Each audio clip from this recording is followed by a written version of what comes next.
Salut, c'est encore moi. On va ici créer les différentes tables du Data Warehouse. Ce sont les tables de dimensions que nous allons créer ici. Ok, dans ce cas là, on fait package, mais dim client. On crée un package encore.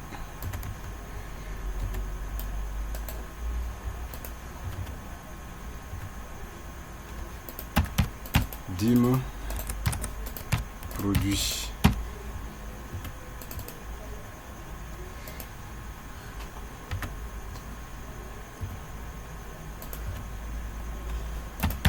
Dim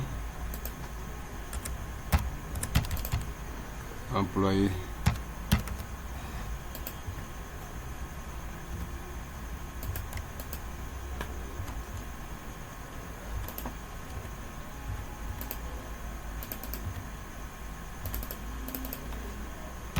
Et fac commande. Et ok, donc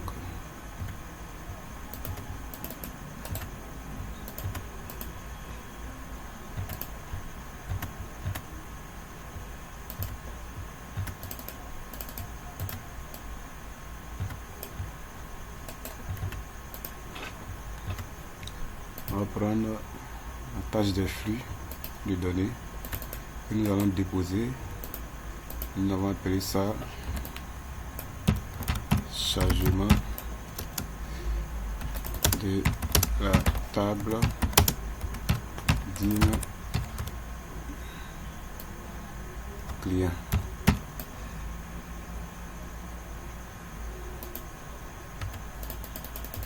On double-clique. On va chercher une source de données.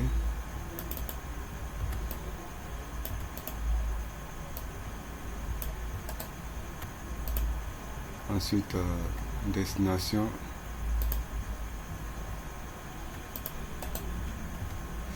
Donc, notre base de données source, ici sera la base de données ODS. Ouais. La base de données ODS ici. Donc, on met dim client ODS. Ici, c'est dim client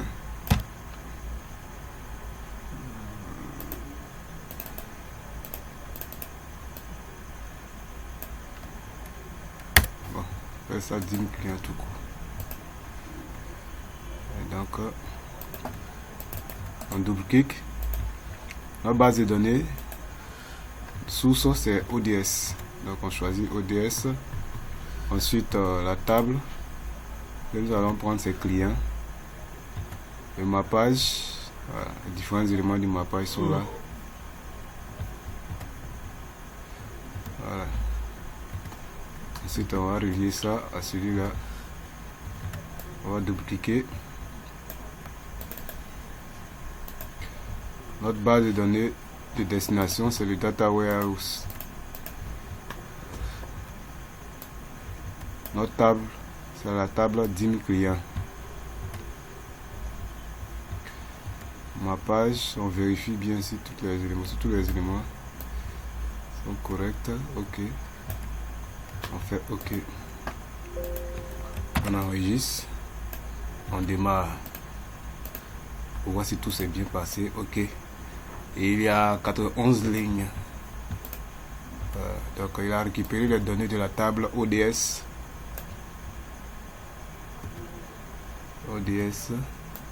client. Et il a créé une table ici appelée dim client. Voilà ça. Et on va faire sélection des données pour voir le contenu. Voilà, voilà tous les éléments ici. Ensuite, on va faire de même pour produit.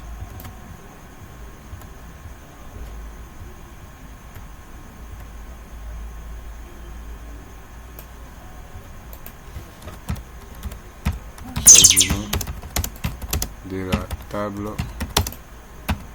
dim produit. Qu'est-ce qui est fait? Chargement. Ok. Source. Destination. Voilà. Dim produit ODS.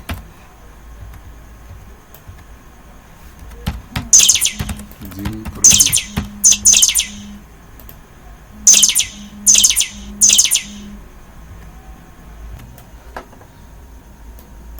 Dim produit. Ok, dim produit ODS. On va prendre ici. Ok. DS. Ici, table produit. Colonne, on vérifie. Tout y est. Ok. Data warehouse. Dim produit. Ok. Ma page. Ok.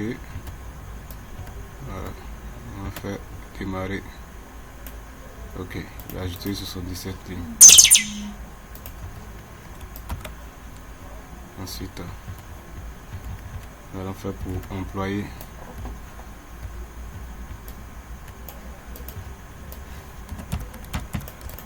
Chargement de la table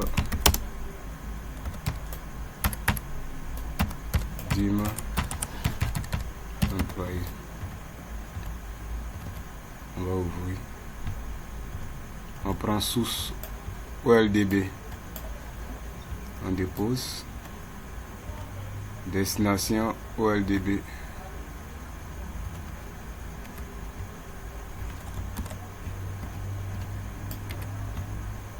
On va déposer ici. Donc ici on va mettre dim employé ODS.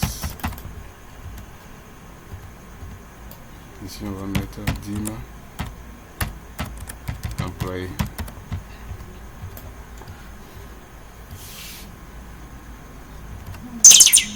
On va ouvrir comme ça. Employé. On vérifie les éléments, tout. Ok. Ensuite on va relier ça. Data warehouse. Dim employé. Ok. Ma page, on vérifie, tout y est. Ok.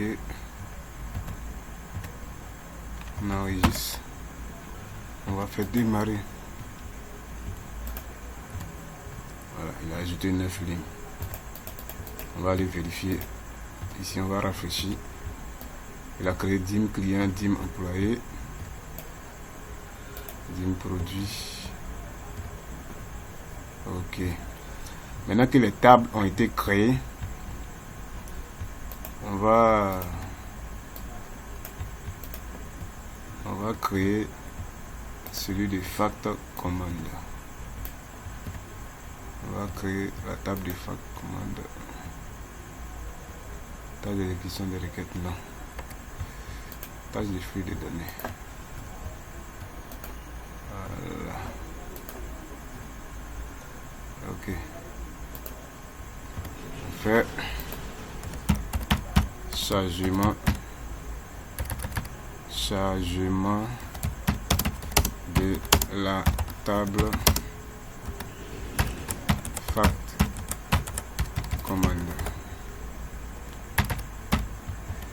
Voilà, donc ici on ouvre source de données. Voilà. Ça c'est quelle source là? Source de données, destination. Voilà.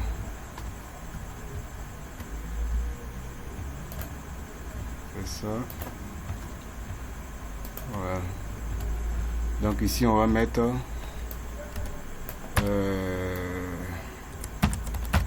fact commande ODS. Et ici on met fact commande.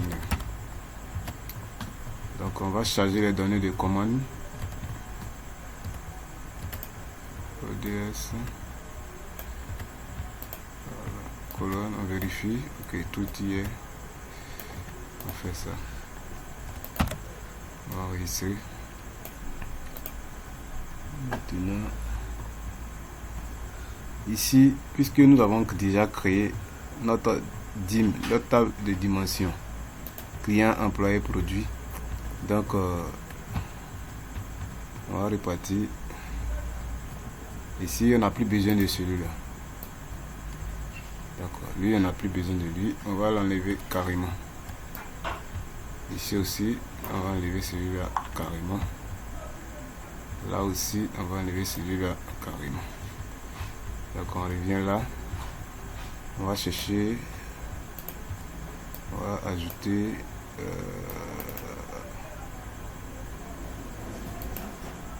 dimension à variable lente. Voilà, pour créer véritablement la table de dimension, nous allons utiliser cet outil là. Donc ici on va mettre, on va relier celui-là à celui-là. Ensuite on double-clique dessus, on fait suivant. Notre base de données c'est ODS. Voilà, on prend quoi? On prend la vue, c'est quelle table que j'ai choisi là? C'est la table client. On choisit client. Et ici, adresse. On va choisir ici code du client, clé d'entreprise. C'est ça qui est la clé primaire ici. Donc on va choisir code clé d'entreprise. Ensuite on fait suivant. Maintenant ici, les différents champs,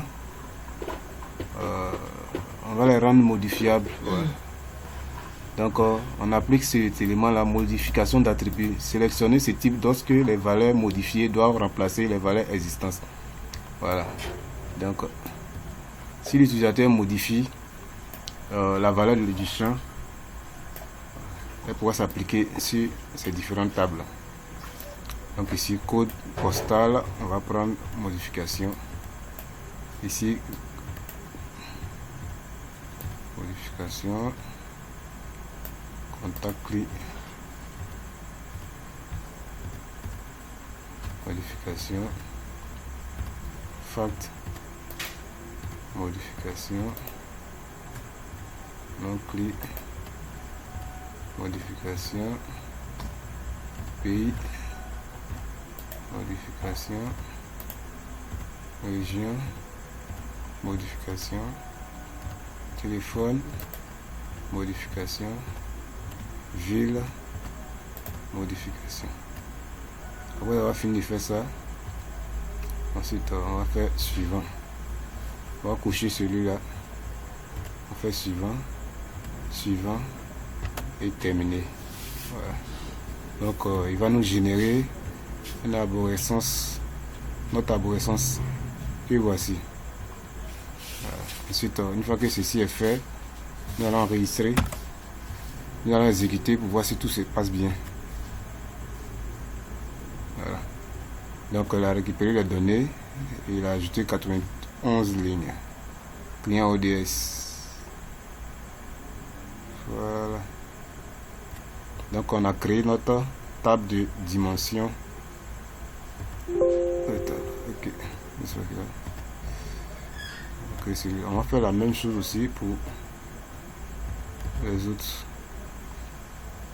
Attends d'abord que je vérifie ici client. Ok, client. Voilà, tous les éléments sont là. Maintenant,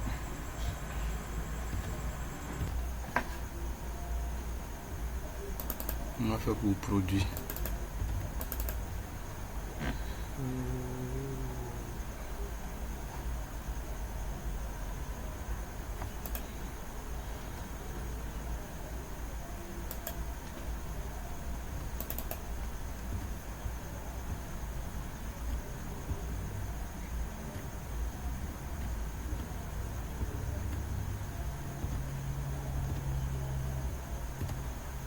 Suivant.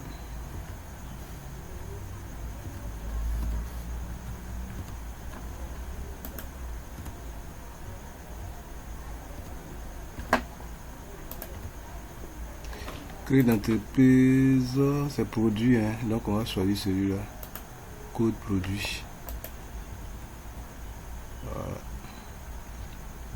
On fait suivant. Ensuite, ici, on va choisir. Non, ici. Code à catégorie. Non. Oui. Modifiable. Modifiable. Modifiable.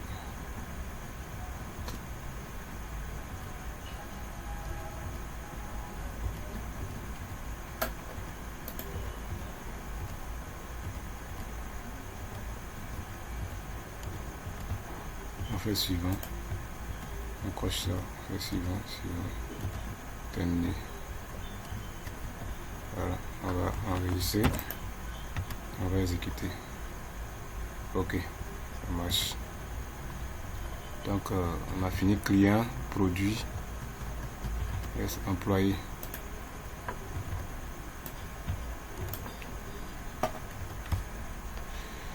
Voilà.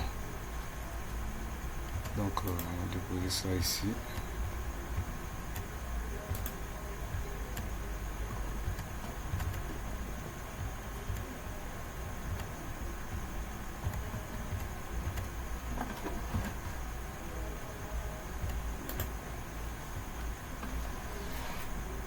Employé, le code de l'employé c'est ici.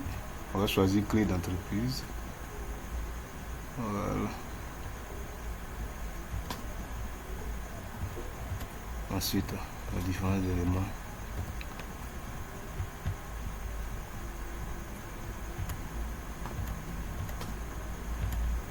Ces attributs-là, on pourra les modifier. C'est-à-dire que l'utilisateur pourra modifier les données. Et ces données-là vont impacter la table Data Warehouse.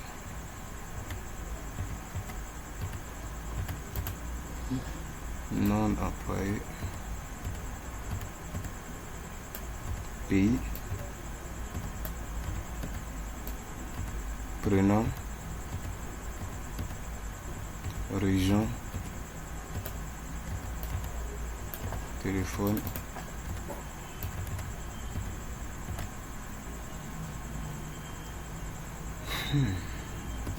Title.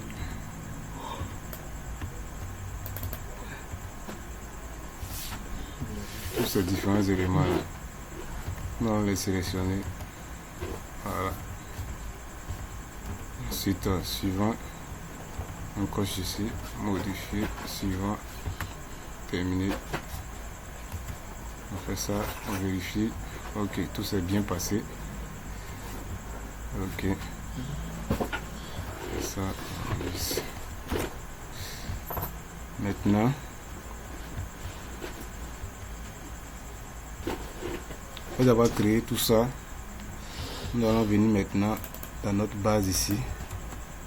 On va rafraîchir et on va vérifier. Donc nous constatons que ici il n'y a pas de clé primaire. Vous voyez, donc nous allons ajouter une clé primaire sur chaque table. Voilà. On va ajouter une clé primaire sur chaque table. Ouais, pas de clé primaire. Ok, donc pour ce faire, nous allons cliquer ici et faire création. Donc ici, il nous affiche un message, il nous dit le serveur de base de données ne prend pas en charge la conception des schémas ni la table de base de données. Donc lorsque ce genre d'erreur là apparaît, vous devez réinstaller un MS SSS un peu plus récent. Donc si je viens ici, moi j'ai téléchargé une version ici, le SSMS. Voilà, vous devez installer un plus récent, comme ça ça va corriger cette erreur là. ou bien à défaut de ça, on peut se positionner sur notre table. Ensuite, on va écrire une requête de création de clés primaires. Voilà. Donc, j'ai écrit une requête ici. Copier ça. Voilà. On vérifie d'abord qu'on est sur le Data Warehouse. Donc, on va sélectionner Data Warehouse. Voilà. Ensuite, on vient là. Voilà. Donc, DIM client. DIM client ID.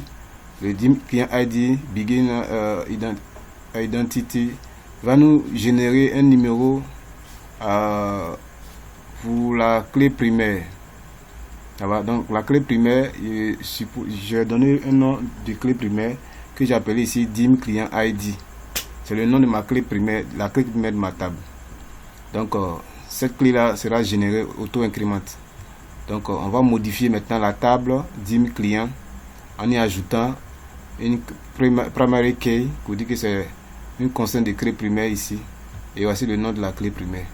Donc nous allons sélectionner la requête. Et vous avez dit que vous devez vérifier si vous êtes sur votre base de données. Ici. Voilà. Donc nous sommes sur le Data Warehouse. On sélectionne ça. Et on va cliquer sur exécuter. La commande a été exécutée. On va rafraîchir. Voilà. Vous voyez qu'il a créé la clé primaire ici. Lorsque nous venons ici, on constate qu'il a créé ici. Voilà. Ça va? Ok, on va faire de même aussi pour les autres tables. DIM employé. Donc DIM employé. DIM employé.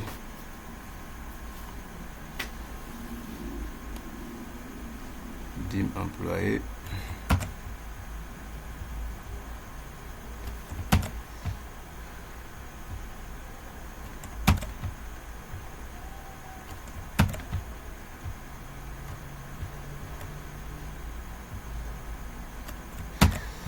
En BI, il faut quand même avoir quelques petites connaissances en SQL. Pour ceux qui n'ont pas de connaissances en SQL, bon, vous devez chercher à avoir une connaissance en SQL. Parce qu'il faut savoir quel élément modifier ou pas. Donc, il a fait ça. DIM employé, DIM employé, DIM employé, DIM employé. Il va exécuter ça. Voilà, il a exécuté. Il va rafraîchir ici. Voilà, il m'a créé ma clé primaire. Ensuite, il vient ici encore. Après, celui-là, on va créer pour produit. Donc, DIM produit. DIM produit. Voilà. DIM produit.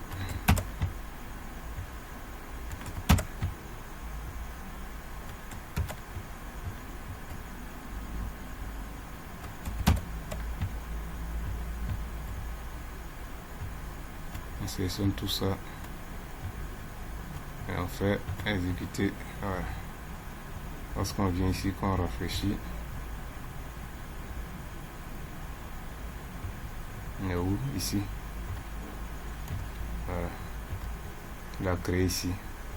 Et donc si nous parcourons la table, vous allez voir qu'il a créé la clé primaire, puis il a mis les numéros. Vous voyez, il a généré les numéros automatiques au niveau de la clé primaire. DIM produit ID que nous avons créé. Ouais, non. Voilà, donc je pense que là c'est bon. Maintenant nous allons passer à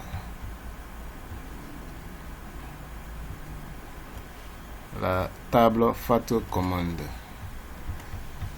Donc ici, bon, avant tout, je reviens ici. Vous voyez notre exemple qui est ici, qui est la table de faits de vente.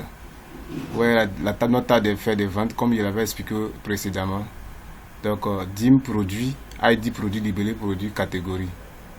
DIM zone, ID zone, ville, région. DIM date, ID date, date.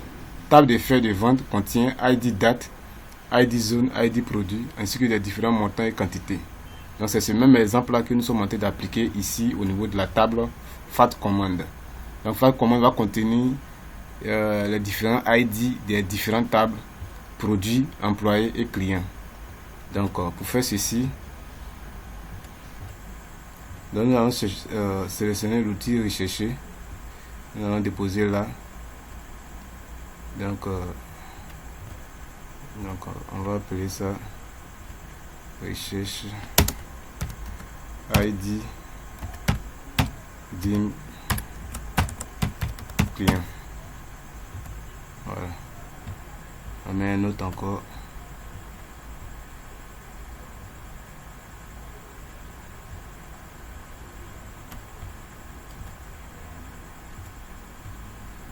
ID dim client. On dépose un autre ici. Recherche ID dim produit. Recherche ID dim employé. Et donc pour faire nos manipulations, celui-là, on vérifie d'abord si on avait déjà renseigné les données. OK. Donc ici, on va relier celui-là à celui-là. Voilà.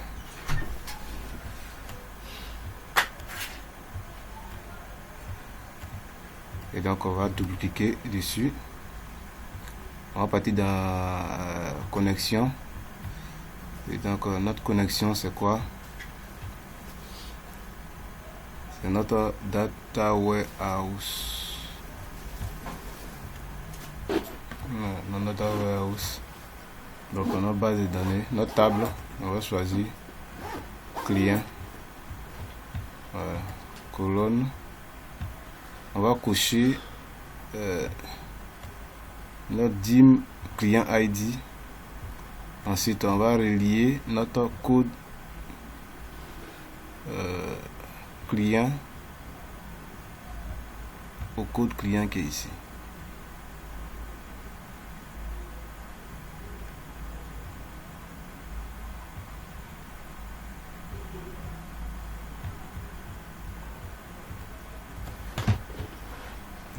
On prend ça, on va déposer ça sur code client. Voilà, donc l'élément a été mappé.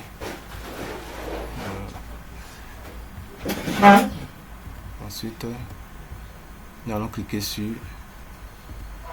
ici, tous les éléments sont là. Bon, dim client ID, dim client ID, ok. Voilà, dim client ID est couché ici. Nous allons cliquer sur OK. Maintenant que nous allons cliquer sur OK. Voilà, on dépose ça ici. La sortie, nous avons sorti de recherche avec correspondance. Donc on va choisir sortie de recherche avec correspondance. Comme ça, il va rechercher une correspondance dans l'autre recherche pour établir le lien entre les deux éléments. Donc on fait OK. Voilà. Maintenant ici, nous allons double-cliquer, on fait la même chose. Connexion, data warehouse. C'est quoi? Produit, je pense. OK. Colonne. On vérifie, tous les éléments sont là. On va cocher dim produit ID. Ensuite, code produit, code produit. Voilà, code produit. Donc, on va relier ça à code produit ici. Donc, après ça, on fait OK. Ensuite, on va relier celui-là à celui-là. On fait rechercher les correspondances. On double-clique. Connexion. Voilà. Employé. Colonne. On vérifie encore. ID. Employé. Maintenant, code employé. On va le relier à code employé ici. On fait OK. Voilà. On relie maintenant celui-là à celui-là. On fait ça. Ensuite, après avoir fait ça, nous allons maintenant venir modifier celui-là. Donc on va double-cliquer ici. et on va faire les modifications. Donc nous allons choisir ici la base de données Data Warehouse. Ensuite cliquer sur nouveau. Voilà, Fact Command. Voilà. Vous voyez que ici, à cause des liens de recherche que nous avons mis, il a créé ici les différents ID que nous avons mis dans notre base de données. DIM client ID, DIM produit ID, DIM employé ID. Donc on va laisser les trois. En plus de cela, on va laisser le produit calculé. Voilà, les calculs qu'on a effectués ici, on va laisser. Et tout le reste, on va les supprimer. Voilà. Parce qu'on ne veut pas voir apparaître ça dans notre table. Donc on va laisser ça. Ainsi que celui-là. Voilà. Donc voilà. Donc nous ici, on veut voir apparaître seulement que l'ID du produit, l'ID du client, l'ID de l'employé, ainsi que le chiffre d'affaires dans notre table. Voilà pourquoi on a supprimé les autres éléments. C'est le même principe hein, comme ce que vous avez expliqué ici à ce niveau. Vous voyez, voilà, donc la table de dimension produit, table de dimension zone, table de dimension date. Et puis ici, c'est la table de frais de vente qu'on a créée ici. C'est la même chose ici aussi. Donc on a la table de dimension de produit, table de dimension de produit, table de dimension de client, table de dimension de employé. Voilà, qui nous a même de créer notre table de fait facteur commande. Donc on fait OK. On va venir ici vérifier les différents mappages.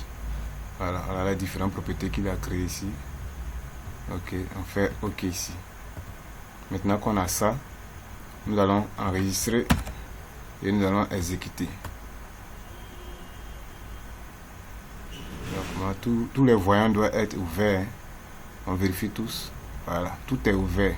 Tout est passé ouvert. Donc on peut venir vérifier dans notre base de données ici pour voir un peu les changements qui ont été effectués. On va réfléchir.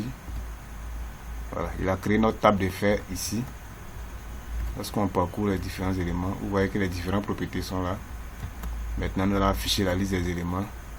Voilà, donc on a la liste des différents éléments ici. Donc, à partir de notre base de données opérationnelle, TSQL Server, TSQL 2012, nous avons créé une base de données ODS. Nous avons chargé les données de la base de données ODS à partir de la table source TSQL 2012.